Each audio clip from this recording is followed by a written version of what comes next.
तो इसी प्रकार पुण्यात्माओं अभी तक यो ज्ञान का टोटा रहा और हम धोखा यूं खाते रहे कि ये संत जो हैं ये पहुंचे हुए हैं। बताइए इन सतपाल जी महाराज और ये बाल योगीश्वर जैसे इन्हें कक्का नहीं पता भक्ति मार्ग का, ये आसाराम महाराज जैसे और करोड़ों को डुबो के और ये अपना जीवन नाश करके चले जाएंगे। अब ये अपरमात्मा कहते हैं गुरुआ गाम बिगाड़े संतो गुरुआ गाम बिगाड़े, ऐसे कर्म जीव कला दिए ईव जड़े ना जाड़े, ऐसे उठ जाती है न समझाऊं तो उल्टे पड़े नो कहो वाह भाई वाह निंदा करता रामपाल। तो अरे भले आदमी हो, इसे बड़े बड़े माइक लाकर टेलीविजन पर मैंने निंदा करने में टाइम पाया, ऐसा मूर्ख हूं मैं कि मैं निंदा करूं अपने कर्म बिगाड़ूं। परमात्मा कहते हैं तिनका कबू ना नींदिए जो पाया तले हो और कभी उड़ आखन पड़े पीर घड़ेरी हो। हम तो तिनके की निंदा नहीं कर सकते, इतना पाप लगे हमारे को, लेकिन जो परमात्मा ने डंडोरा पीटा था, सच्चाई कहा था ढोल के डंके पे, आज सेवादास को मिली है और आखिरी सांस तक निभाऊंगा, चाहे सांस तक के निकल जाओ।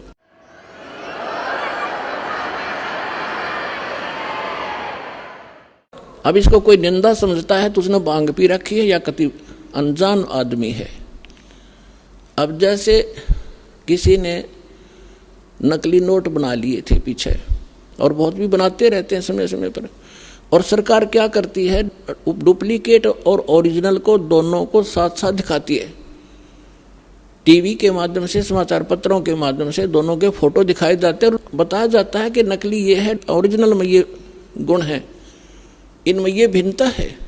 तो क्या सरकार आलोचना करती है, महापरोपकार करती है, ना ठग लूट ले जाते संसार को। तो ये दास कर रहा है। हमारे ओरिजिनल नोट है हमारे सदग्रंथ और वो महापुरुषों की अमरवाणी जिनको भगवान मिला, और ये डुप्लीकेट अनुभव हैं इन संतों के जो उनसे मेल नहीं खाते, उनको त्याग दो, ओरिजिनल नोट ग्रहण करो बरवाला आश्रम में आके। इतनी सी बात है। अब इसको कोई निंदा कहता है तो कुछ दिनों में फिर वो इस ज्ञान को समझकर गुणगान किया करेगा, रोया करेगा एकांत में बैठ के, कैसे महापुरुष के बारे में मैंने क्या शब्द बोल दिए। कबीर साहब कहते हैं सतगुरु के सिजदा करूं कर्म छुटाए कोट, और जो ऐसे सतगुरु की निंदा करे फिर जम तोड़ेंगे होठ। उसके बुरा हाल होगा उन लोगों का आगे चल के, समय पर ना संभले तो प्रसंग जो चल रहा है उसी पर आते हैं। इस भक्ति बीज को सफल करने के लिए बहुत से प्रोसेस है, प्रोसीजर है। इन सभी को आपने रेगुलरली अपनाना पड़ेगा। जैसे किसान फसल की देखरेख, उसमें सिंचाई, खाद, पानी समय अनुसार और उसकी सुरक्षा आखिरी दम तक संभाल करता है, सुरक्षा करता है। तो कबीर साहब कहते हैं पाकी खेती देख के गर भाइयों मत किसान, अब हो झोले बहुत हैं घर आले तब जाने। अब जैसे कई भक्त जो अपना जीवन नाश कर गए, यहाँ से एक दो परिवार चले गए, सारे सुख हो क्यों यहाँ के भाई तो सुख सागर है। जब एसी रूम में बैठोगे तो ठंडक रहेगी, फिर वो भूल जाते हैं एसी रूम से बाहर गर्मी भी है। जहाँ एसी नहीं है तो वो कुछ दिनों में निकल जाते हैं एडमिट करके, और बाहर जाके फिर उनको पता चलता है कि क्योंकि जो उन्होंने 2-4 वर्ष पुण्य इकट्ठे कर लिए यहाँ रेगुलर शास्त्र अनुकूल साधना करके भक्ति करके, और 2-4 वर्ष वो यहाँ रहे हैं, तो उनको वो पुण्य संग्रह हो गए उनके। अब वो पुण्य तो काल देगा ही देगा उनको। अब वो क्या गलती करते हैं, क्या कहते हैं एक दूसरे भक्त को कि हमने तो 3 वर्ष हो गए नाम छोड़ दिया, हमारा क्या बिगड़ गया, सब अटपट की बातें हैं, घर बैठ कर भक्ति कर लेंगे।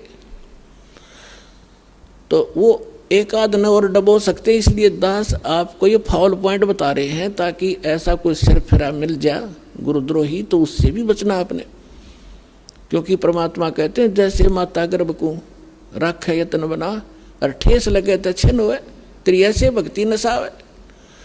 तो भक्ति का नाश शीघ्र हो जाता है, इसको प्रफुल्लित करने में समय लगता है। जैसे आम का पौधा वो बो दिया, 2-3 वर्ष में वो इतना को होगा 5-4 फुट का, और तोड़ने वाला एक बार तोड़ जाएगा। वह उसको इतना बनाने में तो 3 वर्ष लग गए, हर तोड़ने वाले ने 1 मिनट में कर दिया काम, नाश हो गया। तो भक्ति का नाश तो शीघ्र हो जाएगा, लेकिन इसको प्रफुल्लित करने में आपको सावधानी बरतनी पड़ेगी। तो उनके साथ क्या होगा? अब दास देख रहा है कि आज से 10 वर्ष पहले एक परिवार छोड़ गया था, उनको पहले इतना कष्ट था गिनती नहीं हुए, 3 वर्ष 4 वर्ष वो भक्ति में रहे, वो सारे सुख हो गए, फिर अटपट भागी छोड़ गया। अब 10 वर्ष के बाद फिर नाक रगड़ा नाक है कि हम पे तो वही दुख फेर हो गए। और मैं रोज यही आपको रोज सतर्क कर रहा हूं कि ये गलती मत करो, मत करो, आप मार खा जाओगे। या फिर पहले धक्के खा लो, पहले इन संतों ने खूब टटोला हो जा करके वहां करके देख लो भक्ति, कुछ दिन फिर आ जाइयो। कर बने बनाए काम ने बिगाड़ा नहीं करते। तो इसलिए जो भी हम कोई ज्ञान प्रचार करवाते हैं उनको पहले कह देते हैं कि उनको नियम पहले बताओ, नियम समझ में आवे तो आ जाइयो, ना फिर और थोड़े से दिन तसल्ली कर लो फिर आ जाना। प्रथम नियम है, बाद में भक्ति, और फिर ना सफलता हो तो हमें बताइयो। तो हम मार खाते अपनी गलती से। सतगुरु के दरबार में कमी कहेगी ना, अनसा मौज नहीं पावता तेरी चूक चाकरी माँ। परमेश्वर कबीर जी की डिक्शनरी में इम्पॉसिबल वर्ड नहीं है, हम उससे लाभ नहीं प्राप्त कर पा रहे हैं तो कहते हैं आपकी कोई चूक चाकरी में। अब जैसे एक 3 फेज की लाइन से 10 घरों को कनेक्शन मिला हुआ है और अन्य के पंखे भी चल रहे हैं, ट्यूब भी जल रही है और उसका कुछ नहीं चल रहा, और कनेक्शन एक स्थान से है। आप कंप्लेन करोगे बिजली विभाग में तो वो मीटर तक चेक करेंगे, वो कहेंगे यहाँ तक लाइट है, आगे अपने पंखे कूलर तुम देखो आगे क्या डिफेक्ट है। तो इसी प्रकार पुण्यात्मा, जो आप में अपनी त्रुटि के कारण परमात्मा की पावर आगे प्रवेश नहीं करके कोई काम नहीं कर पा रही है, तो आप अपना कोई त्रुटि देखो, पुनर्उपदेश लो, रिकनेक्शन करवाओ, रीसेटिंग करवाओ। लेकिन बार बार नामखंड करने से फिर परमात्मा अक्षुब्ध हो जाएंगे। ठीक है, हम ऐसे समाज में आप रह रहे हो अभी तो, जिसमें एक भक्त नाम लेके जाता है और घर वाले सारे विरोधी होते हैं, तो मालिक को पता है कि बच्चे को मजबूर भी कर सकते हैं, थोड़ी बहुत दिन ये संघर्ष करने में पक्का होगा, तब तक उसको नामखंड हो जाता है। तो ऑप्शन बनाया है कि उसको अपना दोबारा उपदेश ले, रीउपदेश ले, उसको रिकनेक्ट करवाएं और फिर मालिक साथ देगा, दृढ़ हो। कबीर साहब कहते हैं सतना छोड़े सूरमा, सत छोड़े पतजा, और सत के बांधे लक्ष्मी या फिर मिले गया। अब जैसे इस दास ने जब शुरुआत करी, मेरे घर वाले सुनने को तैयार नहीं थे इस मार्ग को। मेरा भाई जहाँ भी मैं जाता था भक्ति में साथ रहता था, लेकिन जब ये ज्ञान उसको सुनाया था वो भी चिंगर गया, न बोला इस यो के था। फिर मैं भी सुनो इससे बड़ा कोई हो सकता है। और जब उनको ज्ञान हुआ सारा परिवार और सबसे आगे खड़े हो गया वही भाई आकर के, तो संघर्ष फिर हमने नहीं छोड़ा, इस बात को लगे ही रहे। और आज देख लो कितना विरोध हुआ, जेल तक भेज दिया, झूठा केस बना के इस दास पे, लेकिन आज सफल हुए। परमात्मा कहते सतना छोड़े सूरमा, सत छोड़े पतदा, और सत के बांधे लक्ष्मी फिर मिले गया। हम परमार्थ में लगे हैं, स्वार्थ में गलती कर आदमी 100 बार जेल जाओ, और दुष्ट कर्म है उसका। यदि कोई अपराध करके जाता निरपराध, ये तो एक स्वतंत्रता जैसी लड़ाई है। अज्ञान से ज्ञान को स्वतंत्र करवाना है, जीव को काल से स्वतंत्र करवाना है। इससे बड़ा संघर्ष और इससे बड़ा पुण्यमय कर्म इस पृथ्वी पर नहीं है। आत्म प्राण उद्धार ही ऐसा धर्म नहीं, और जीव का उद्धार करा दे इससे बड़ा कोई पुण्य नहीं इस पृथ्वी पे। तो वो दास कर रहा है, और अब मेरे बच्चे भी सारे लग के तुम उसी में लग जाओ, सब अपने भाई बहन हैं।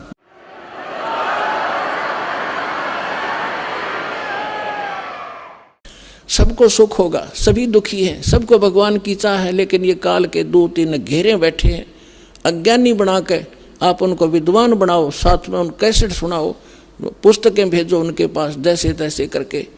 और जब उनको ज्ञान होगा, जब कोई ना रहे वहाँ पर, अब दौड़े दौड़े आ रहे हैं भगत सारे, छोटे छोटे कर नकलियों को रो रहे हैं अपने कर्मों को। 20 वर्ष खो दिया, 10 वर्ष खो दिए, 13 वर्ष नाश कर दिया अपने जीवन का, केवल दुख इकट्ठे हो गए। कोई बात नहीं, अब आपको भगवान मिल जाएंगे, आपके सुख भी होंगे और आपका मोक्ष भी होगा। अब जो प्रसंग चल रहा है कि इस भक्ति रूपी बीज को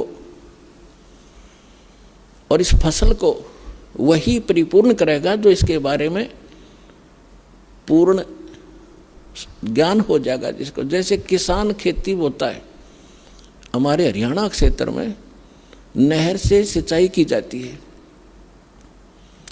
और गेहूं का फसल जो है सर्दियों में ही परिपक्व होती है। दिसंबर जनवरी के महीने में यहाँ इतनी भयंकर गर्म सर्दी पड़ती है, शीत लहर चलती है, हम अपने कमरे कक्ष बंद करके रजाई ओढ़ के कंबल जोड़ते हैं या कोई हीटर वगैरह लगा के अपने को ताप प्राप्त कराते। और उस समय उस किसान का खेतों में पानी लगाने का नहर का समय होता है। अब उस सर्दी को देखे कोई बाहर ना निकले, पड़ोस के दूसरे घर में भी जाना हो तो इन्हों सोचा सुबह जाऊंगा, अब तो बहुत ठंड है बाहर, आलस कर जाएगा। लेकिन वो किसान आलस नहीं करता। इतनी काली पीली रात होती है, ऊपर से सर्दी गिर रही होती है, भयंकर तेज हवा चल रही होती है और वो खेत में पहुंच जाता कस्सी लेकर, और जो कंबल वगैरह छोटा मोटा ले रखा उसको भी रख देता है एक तरफ। उस समय जब वो पानी लगाने लगता है और वो घुटनों पानी में खड़ा हो जाता है और ऊपर से शीत लहर चल रही होती है, तो वो अपने उस मार्ग का, उस फसल को परिपक्व करने का पूर्ण मास्टर है। उसको ये मालूम है जब मैं आज आलस कर गया और सर्दी से डर के कमरे में बैठा रहा, पानी का समय निकल जाएगा, मेरी फसल सूख जाएगी, मेरे बच्चे भूखे मरेंगे और मैं निर्धन हो जाऊंगा। इसलिए वो सिर धड़की बाजी ला के चाहे सांप काटो, चाहे कांटे लागो और चाहे नमुनिया हो, उस काम ने करके छोड़ेगा और सफल भी होगा। फिर खेत में काट के लाओगा भर के गाड़ी। तो पुण्यात्माओं, आप जिस समय इस मार्ग के ऐसे मास्टर बन जाओगे, उस समय आप देखना ये संघर्ष करोगे ही करोगे, चाहे कितना ही दुख हो।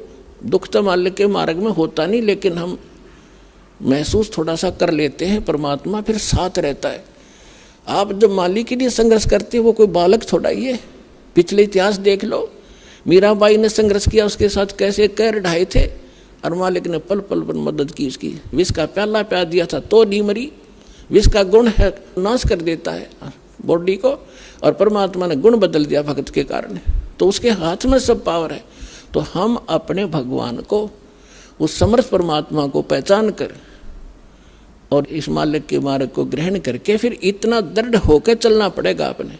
फिर सफलता देखियो, फिर इसका फल देखना, यहाँ भी सुख होगे और सतलोक में जाओगे सीधे जहाज में बैठ के। ये गारंटी देता दास आपको।